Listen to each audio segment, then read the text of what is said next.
Well, Paul, it's been a massive day for boxing today. First of all, Amir Khan will travel to the United States of America to take on Terence Crawford.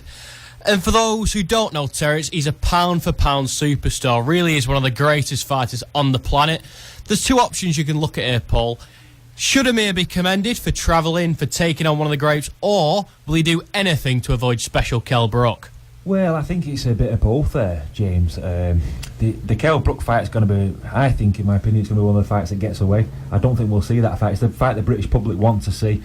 But you've got to commend him for fighting Terence Crawford, who is a special fighter. You say a pound for pound one of the best in the world, and he's at that elite level, isn't he? He's a step above at the moment, and Khan's got a big job on there, especially fighting him away from home as well. He's going to have to go there, and he's got a lot to prove, hasn't he? But, you know, credit to him, he takes these big fights on, doesn't he? But I think Crawford might just be a bit too much for him. Yeah, I know Crawford, he's been incredible, and he's sort of lacked that huge name to burst him into superstardom. He's got good wins on his record, but nothing that's made him a pay-per-view star out there. He's not on the chat shows, he's nothing major. Do you think a name like Amir Khan, who is, of course, huge in the United States, will propel him to that superstardom he needs? No disrespect to Khan, I'm not so sure. I think Khan's sort of at that end of his career now, isn't he? He's had a bit of time out. Is he the big name that he was? I'm not so sure whether he is. He'd still be a big name for him, and Crawford's a top fighter. And what you've got with America, you've got that many big names over there.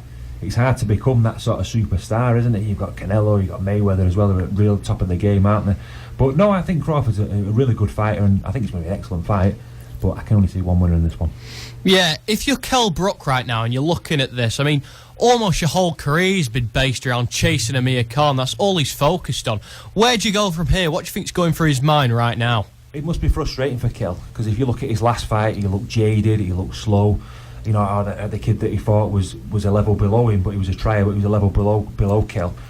But it must be frustrating for him, because where does he turn now? Who does he focus on now? Where does he go in his career? Because he wants those big fights, doesn't he? And as you said, he's set his sights on Amir.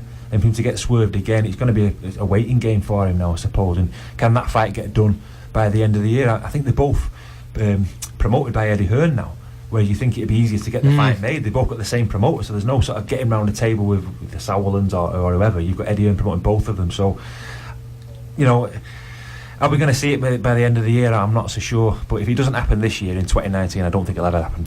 A lot of people are saying for Amir, you know, that fighting Terence Crawford, it's not going to be the end of the world if he gets beat. Whereas if he loses to Kell, that's his integrity gone, that's his dignity gone. It's a rivalry that's gone on for so long now that he's in a bit of trouble. So do you feel as if that maybe that's why he's avoided this fight, not because of the risk, but more of the reward? I think there's a bit of both in it. I think with the Terence Crawford fight, it is a fight where if you do lose the fight, you can come again, because he's such an elite level fighter. So, but with the Kell Brook fight, as you say, the pride's there as well, and the way Kell performed last time out, he's coming towards the back end of his career as well. That fight will probably be, for whoever loses it, the end, really, I would have thought. Last one on boxing for you. We've got a massive fight out in the States, in Las Vegas. Manny Pacquiao, the legend, taking on the most controversial figure in world boxing, Adrian the Problem Broner. Who do you see getting the victory this weekend? I'd like to say Manny Pacquiao, because I've got a lot of time for Manny Pacquiao, but I think he's a guy, isn't it, toward the end of his career now. Broner is a fantastic fighter. I don't know, I think it's one of those that could go either way. I'll go with my heart. I'll say Pacquiao sneaks it by split decision. Next up, we're talking UFC now, aren't we, James? You've been casting your eye over that this weekend. How did the John Jones and Alexander Gustafsson fight? It was certainly an interesting one. You know, 5 years ago, those two men put on one of the fights of the year. John Jones, an incredible athlete. He really is probably the greatest to ever do it.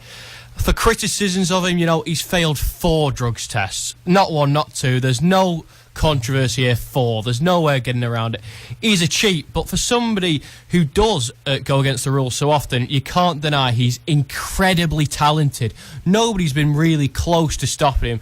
And for those who said Alexander Gustafsson could have been maybe his kryptonite because he had such a close fight the first time around, it wasn't. He dealt with him extremely comfortably, and he moves on. We're at a stage now where who can stop him, we really don't know. Opponent-wise, you've got the likes of Cain Velasquez at heavyweight, a rematch with Daniel Cormier, maybe a third go around the bend with those two.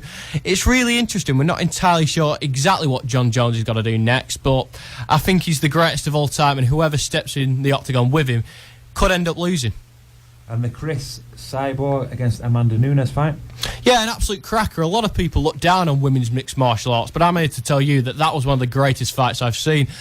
How much action was jam-packed into that 54 seconds? I couldn't believe it. It was incredible from start to finish. Cyborg stalked Amanda Nunes, the bigger woman, but Amanda Nunes pulled off one of the biggest shocks I've ever seen when she stepped up in weight and became the first ever two-weight women's champion in the UFC. She was tremendous. She knocked Chris Cyborg out cold, and now I think there's a serious case to be made that she's the greatest fighter in women's history. Well, UFC this weekend is in Brooklyn.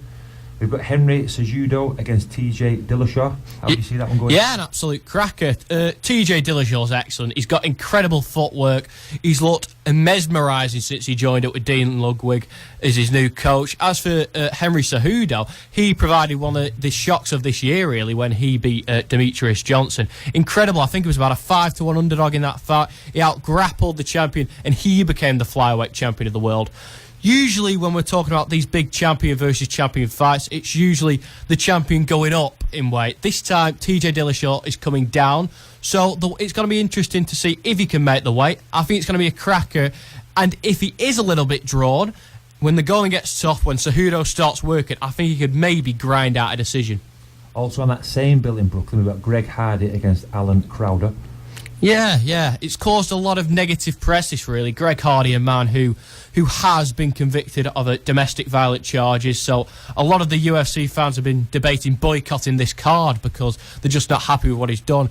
As for who he is as a fighter, he's decent. Is he as good as he should be to be at this level? Probably not. He's an ex-American football player, and that's sort of why he's been given his opportunity. You can't really blame a man for taking that. But with his past being taken into account, I'm not sure he should be so far up that bill. And finally, James, how do you see this one going? Paige Van Zandt against Rachel Ostovich. Incredible women's fight. Two women who sort of transcended the pop culture world, both venture into the worlds of fashion and reality TV. So it's a cracker, it really is. As for who wins, I'm going to roll with Paige Van Zandt. I think she's joined up with a new camp now and she's looking to fight slightly more intelligently. I think now she'll be a complete fighter, and I think she wins this one. Yeah, there's obviously lots going on the Sportszone, and now we're going to be talking football. I'm Wes Brown and I listen to Salford City Radio. So, James, lots going on in football this week. Manchester United travelled to Spurs and won 1-0 after the heroics of David De Gea. What a great win for United.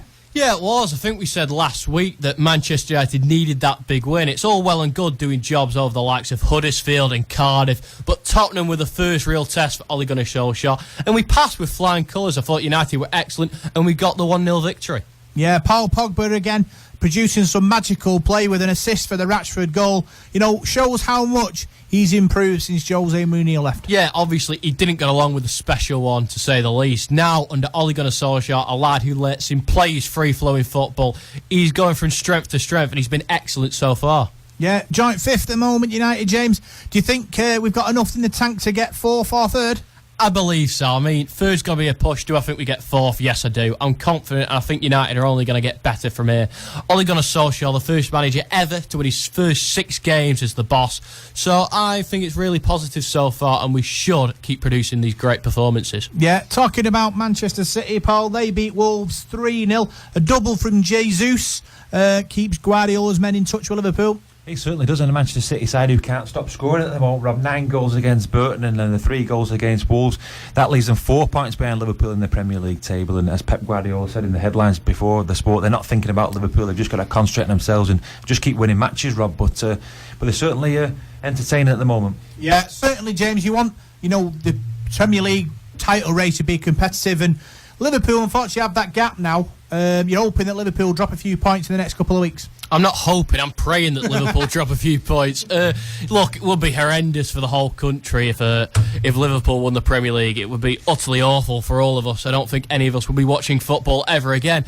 But no, realistically, they're a cracking side, and I do think they'll probably win the Premier League. But Manchester City aren't going to give up, and I'm hoping that Pep Guardiola can inspire that City side to pull something out of the woodwork. Yeah, fixtures this week, Paul. United face Brighton at home. What do you think of that? Good opportunity to keep the run moving? He's got a Manchester United victory written all over that, Rob, you would say. So, I mean, under the Jose Mourinho regime, he'd probably been 0-0, wouldn't it? But I think now with the way they're playing under Solskjaer, the shackles are off, aren't they? And Brighton mid-table side, they're a dangerous side, aren't they, Brighton, on the day? But I'd expect Manchester United to get 3 points on the weekend. Do you agree with that, James? Potential banana skin or easy peasy? Easy peasy at the moment, that's how I see it. City are away at Huddersfield. Paul, might be a bit of a battle, that. Huddersfield, new coach. Well, Huddersfield Town are bottom of the table, aren't they? Only 2 wins all season out of the 22 matches they've played. David Wagner's just left.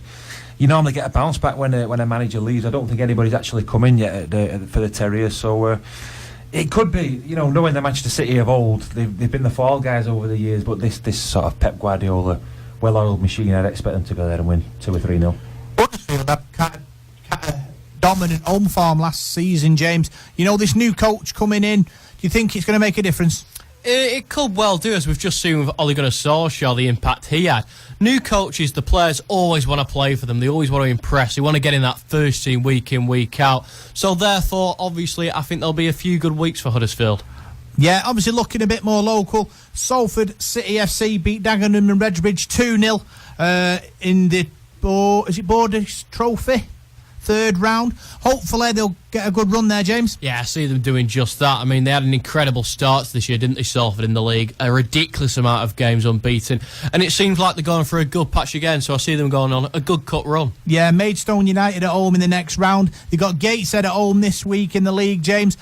Playing well, Salford at the moment. Hopefully a win there. Yeah, not necessarily an easy fixture by any means, but I still think that they'll have the minerals to get the job done. Yeah, obviously looking at all the other football news, Cesc Fabregas has moved to Monaco, a fantastic Premier League player for Arsenal and Chelsea through the years, and now going off to Monaco to finish his career. Yeah, part of my childhood's gone, really. Cesc Fabregas, I can't really remember life without him, so it's going to be weird seeing him not in the Premier League. But he's gone to Monaco, there's a lot of money there, and hopefully he'll be getting a good wage for his retirement. Where would you put Cesc Fabregas in the sort of the league table of midfielders in this generation? Oh, absolutely in the upper echelons. He was tremendous at Arsenal. He's been good at Chelsea. He's been an absolutely incredible player, a great ambassador for the Premier League.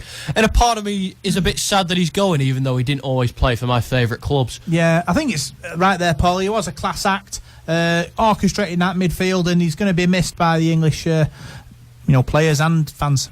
He certainly will be, yeah. Monaco, though, they seem to have a bucket load of money to spend on, don't they, on players now, and it'll be a good retirement home for him, I would say. Yeah, it's going to be very interesting. Other big stories as well. The Leeds United coach got caught spying on Derby County's training.